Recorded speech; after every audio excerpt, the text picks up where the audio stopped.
Assalamualaikum warahmatullahi wabarakatuh.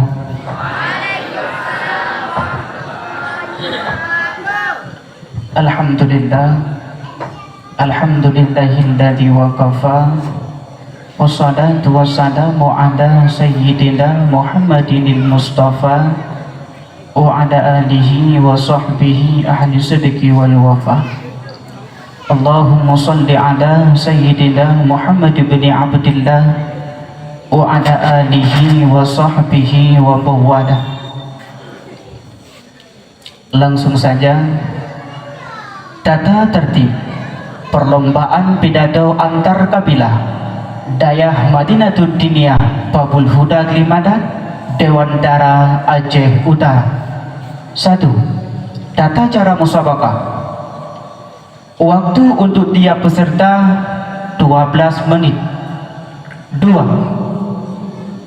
Ketentuan waktu ditandai dengan lampu berwarna masing-masing yang sudah dipersiapkan.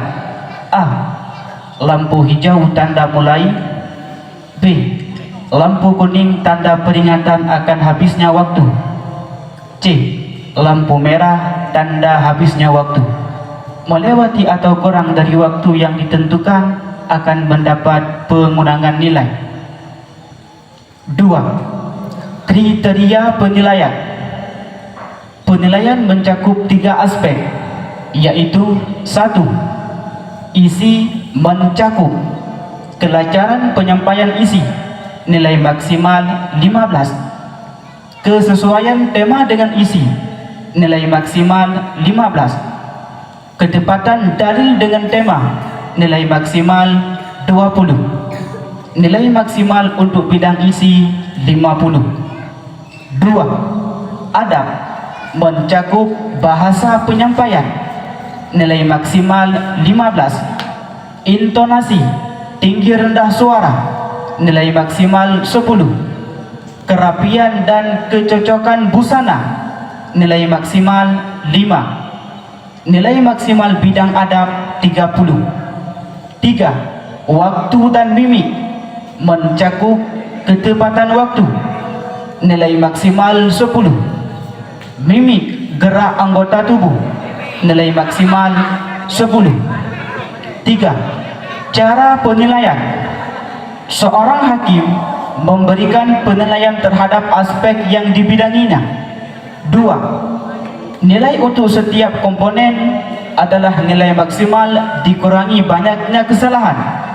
Nilai yang diberikan tidak lebih dari nilai maksimal. 3. Nilai akhir adalah hasil penjumlahan dari seluruh Dewan Hakim. 4. Penilaian ditulis langsung pada belangko penilaian yang telah tersedia dan akan segera dikumpulkan oleh koordinator. 5. Hasil penilaian para anggota Dewan Hakim dibuat rekapitulasinya oleh koordinator. 4. Pengurangan nilai. Setiap peserta mula-mula mendapatkan nilai maksimal dari tiap aspek penilaian. 2. Selanjutnya, nilai tersebut akan berkurang menurut kesalahan. 3. Kesalahan dibagi 2, jadi dan khafi.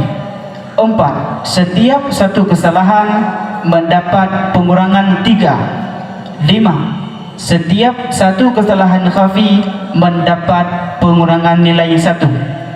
Demikian tata tertib perlombaan pidato antar kabilah Dayah Madinatul Diniyah Babul Huda Glimadan. Mengetahui Dewan Hakim 1, Tengku Fajri. Dewan Hakim 2, Tengku Amiruddin. Sekian, Assalamualaikum warahmatullahi wabarakatuh.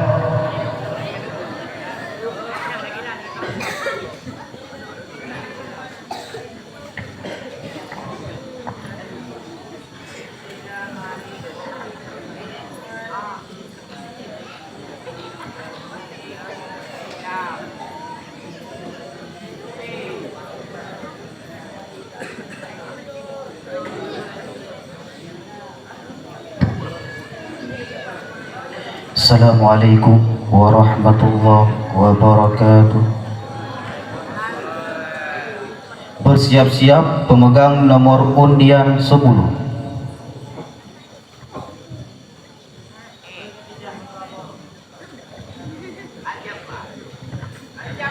Kepada pemegang nomor undian 10, waktu dan tempat kami persilahkan dengan segala hormat.